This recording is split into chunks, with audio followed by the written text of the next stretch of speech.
Alloh, farzandimni o'zingning eng suyukli bandalaring qatoridan qilishingni so'rayman. Uni ummatga manfaatli qilgin va to'g'ri yo'ldan adashtirmagin. Unga o'zing rozi bo'ladigan hayot nasib etgin. Uni kuchlilar, quvvatli va taqvodorlar safidan qilgin. Uni seni rozi qilishga intiladigan va sendan qo'rqadigan odamlar bilan o'ragin. Uni toqatidan ortiq sinov bilan sinama, Robbim.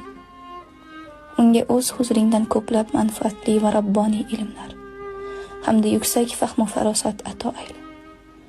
Ey Robbim, uni yolg'iz o'zingdan boshqa hech kimga va hech narsaga muhtoj etma va uni o'zingdan boshqa biror kimsaga va biror narsaga yor etma. Uni shokirlar, tavvobinlar va zokirlar qatoridan qilgin. Uni sening oldingdagi burchlarini ado etishida sobit qadam qilgin. Ikki dunyo azobidan saqlagin.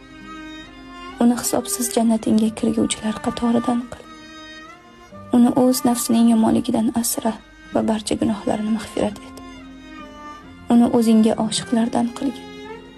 Uni butun dunyo ahli uchun o'z rahmatingning vositachisi qil. Ya Arhamar Rohimin. Ushbu duoimni payg'ambarimiz alayhisalomning duolarini qabul aylaganing kabi